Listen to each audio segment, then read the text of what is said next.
Okay, so for the second little video of my beautiful drawings for you, we're looking at vertical integration, right? And this is going to be Carnegie's big business idea that people thought was a great way to become a very wealthy tycoon during the Gilded Age. All right, so whereas we had the horizontal integration with Rockefeller owning all aspects of one part of an industry, Carnegie is going to own all parts of an industry, basically from the very basic foundation of an industry through its distribution. All right, so when we think of Carnegie, we tend to think of steel. Of course, everyone tends to think of steel. All right, so he's going to have his steel mills, right? That's what we think of up around Pittsburgh.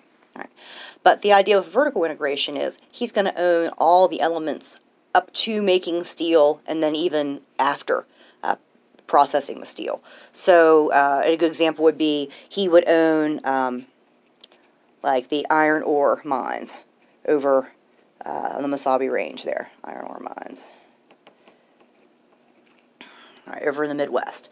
And then the idea would be he would manage to take the iron ore and put the iron ore from his own mines, right, onto ships and ship them across the Great Lakes, excuse me. So he would also own any type of like shipping.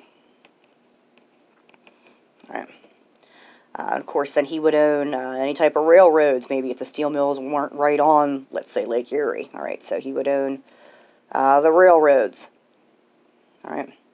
And then the railroads, of course, are going to bring the iron ore to the steel mills, where then the steel is made, it's processed. Some businessmen like to go beyond the end product, and they'll say then he owns, the railroads or the transportation to take the, that's not an M, transportation, to take the finished product elsewhere, right? And then from that, maybe even he's going to own the distributors, the businessmen, right, who are going to be selling the finished product, distributing.